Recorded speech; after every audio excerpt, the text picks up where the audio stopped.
Olá pessoal, tudo bem? Meu nome é Samuel Dalelast, sou médico e esse é o nosso espaço aqui no YouTube para discutirmos temas relacionados à saúde, bem-estar e qualidade de vida.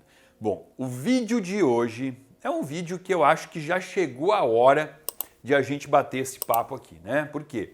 Ao longo desses quase 4 anos de canal no YouTube, mais de 350 vídeos postados, muita informação para você, ensinando você a gerenciar o seu processo de envelhecimento, né? Então a gente falou maciçamente aqui em como envelhecer com saúde. E eu eu tenho certeza que o recado já foi dado, que você já entendeu que não adianta envelhecer sem ter autonomia.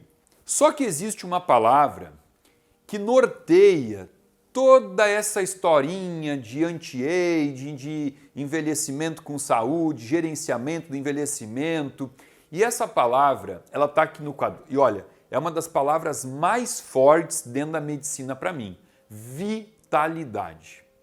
Quando eu planejo o meu processo de envelhecimento, tudo que eu faço hoje na minha vida, o meu estilo de vida, a minha escolha dos hábitos, está relacionado a como envelhecer com vitalidade, tá? Por quê?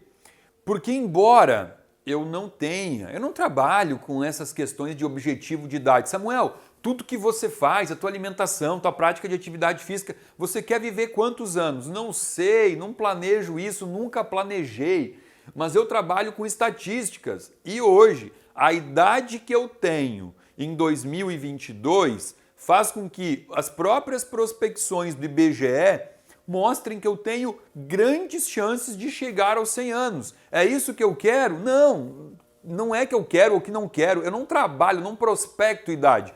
Porém, eu penso, e se eu chegar aos 100 anos? Vai que eu chegue lá.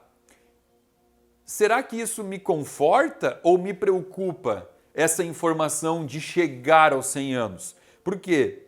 Porque chegar aos 100 anos de idade, ou menos, 90, que seja, mas chegar lá com o corpo sucateado, com dor nas articulações, com pouca massa muscular e, portanto, pouco equilíbrio, dificuldade de mobilidade, levantar de uma cadeira pedindo ajuda, isso me aterroriza. Isso foi o que eu assisti na minha família.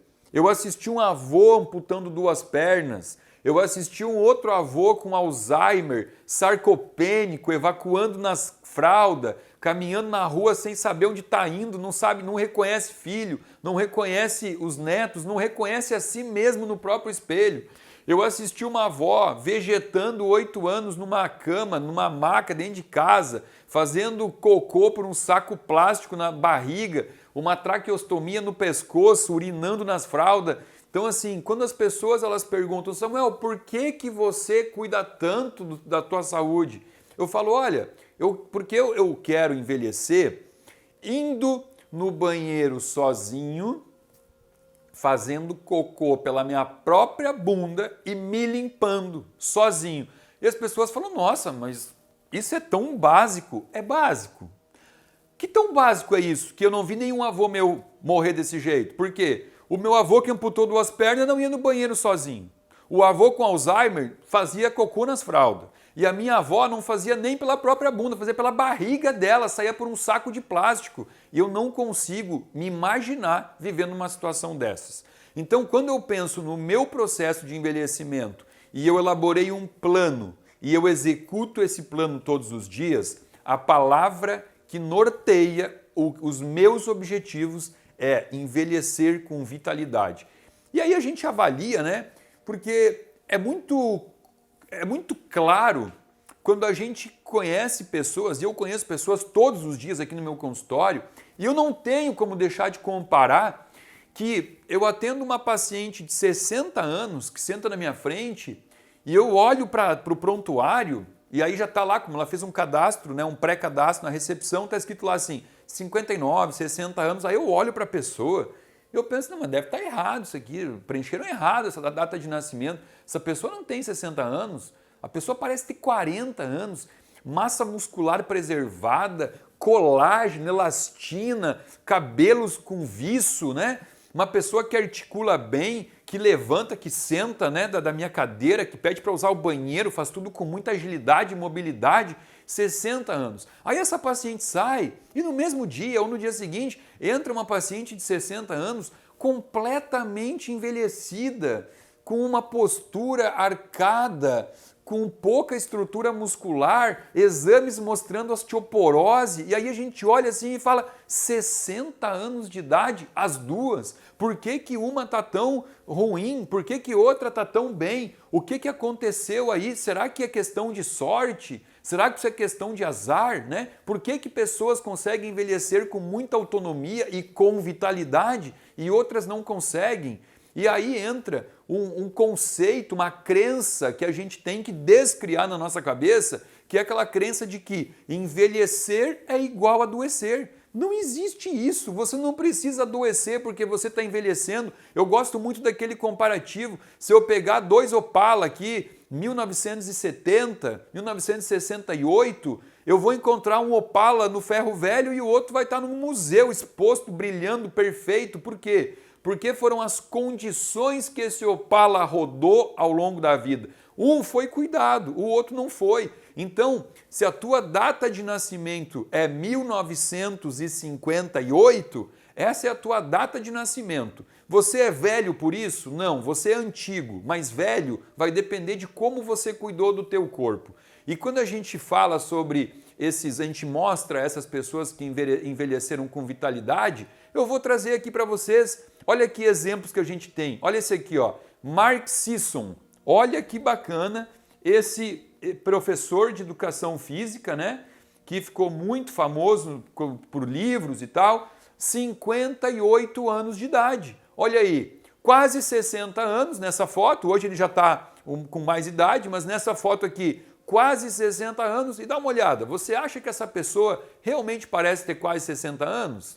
Olha aqui, Jack LaLanne, quase 70, 67 anos de idade, né? Foi fisiculturista, uma pessoa que começou esse movimento de academia, incentivou pessoas a começar a fazer musculação.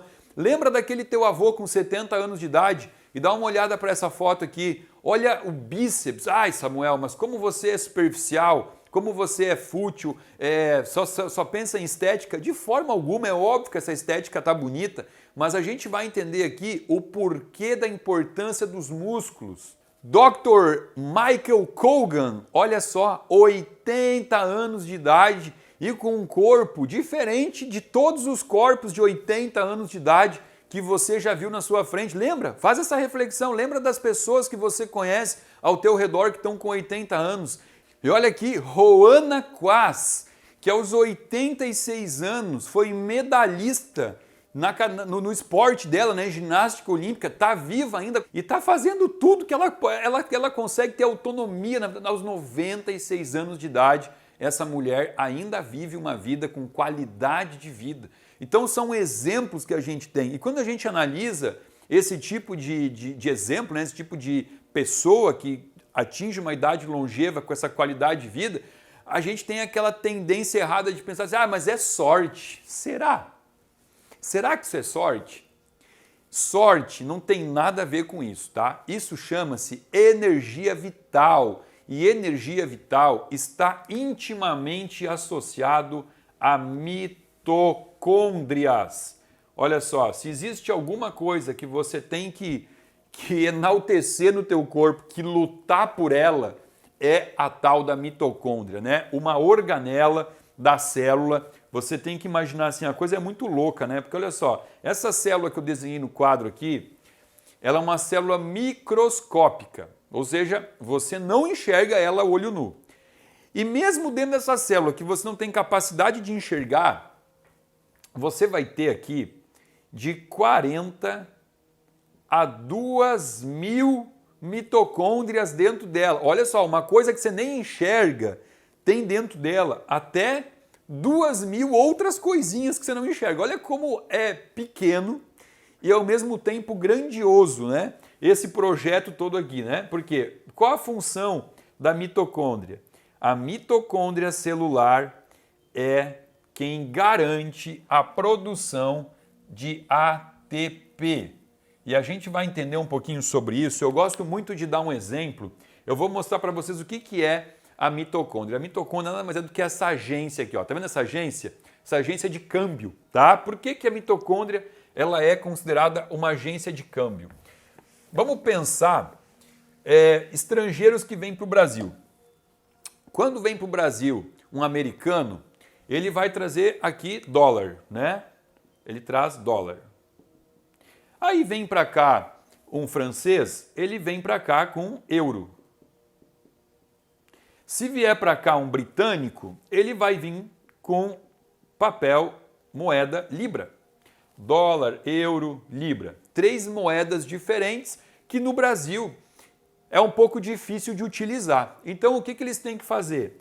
Eles vão todos para uma agência de câmbio e vão trocar isso daqui por real, para que o real possa ser usado no Brasil. Legal. Então quando você pensa na moeda energética do corpo, a gente está falando de ATP, adenosina trifosfato.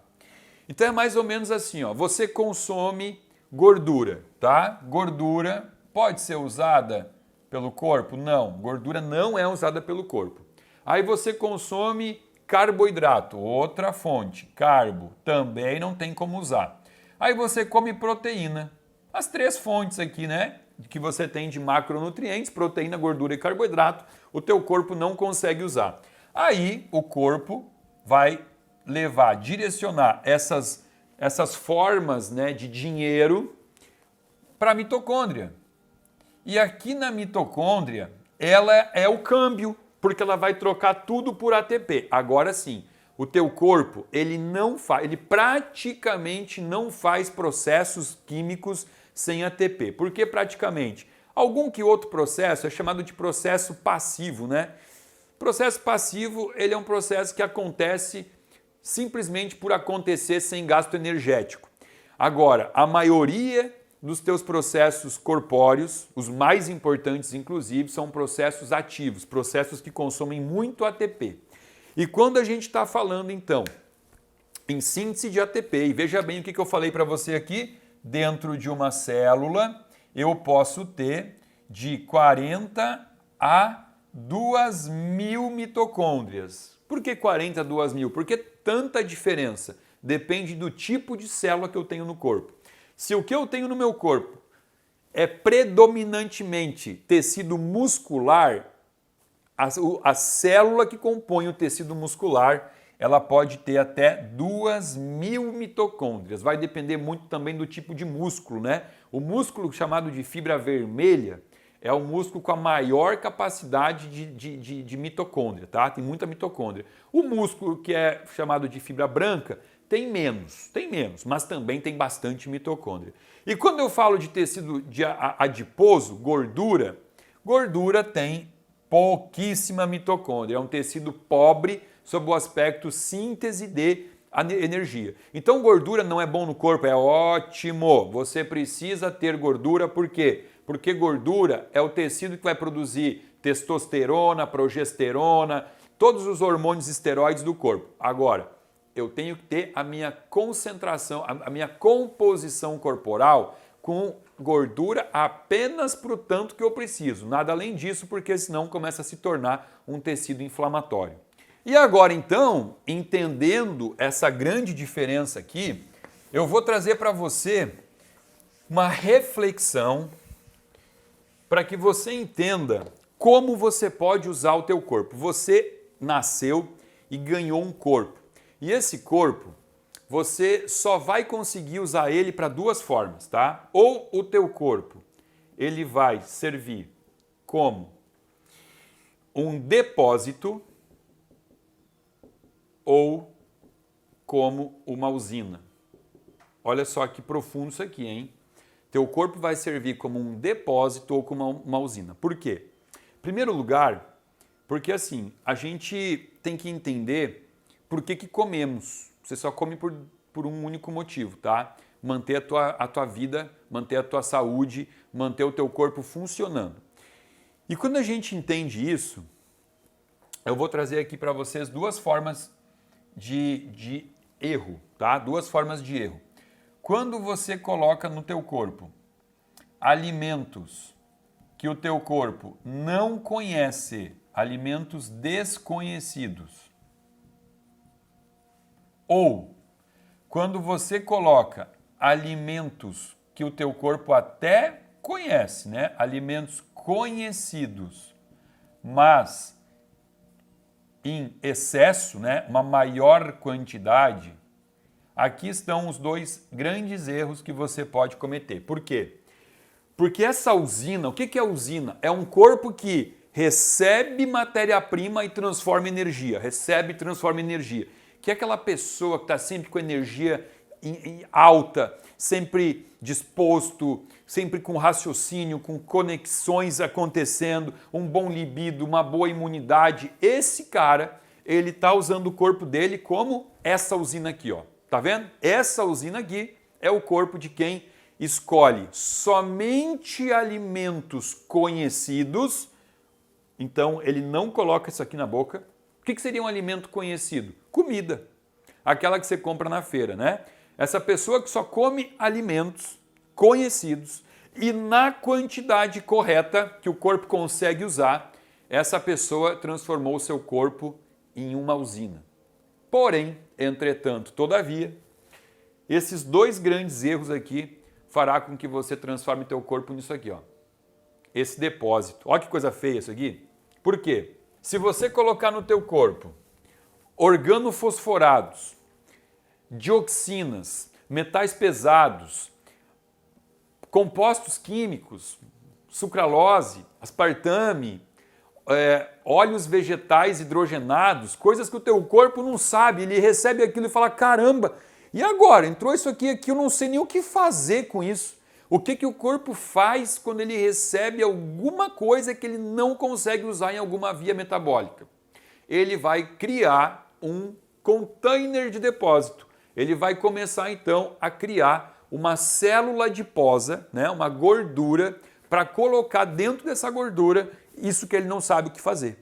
Agora, se você comer alimentos que ele conhece, você comeu batata, arroz, feijão, mandioca, batata doce, abobrinha, berinjela, cenoura, beterraba, comida boa, mas você colocou demais, ele também não tem capacidade de oxidar isso e transformar isso em energia. Aquilo que sobrou, ele também vai criar uma célula de gordura e ele vai então colocar dentro dessa célula de gordura o que está sobrando. E aí você então começa realmente a depositar no teu corpo.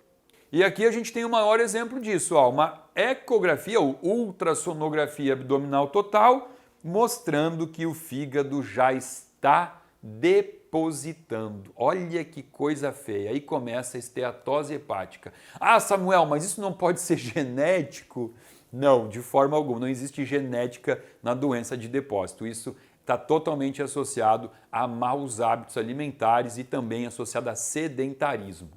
O vídeo de hoje nem era tanto para trazer bioquímica e não trouxe mesmo para vocês. Isso é um vídeo reflexivo com um pouquinho de informação para tornar você uma pessoa com mais conhecimento, porque o conhecimento é a peça-chave para abrir a mente e mudar os seus hábitos. Eu defendo que pessoas que não têm a informação, que a gente chamaria de ignorantes, não no mau sentido, né? Mas ignorante na falta de conhecimento para a mudança, essa pessoa está protegida, né? Porque existe um ditado que fala assim, a ignorância é uma dádiva.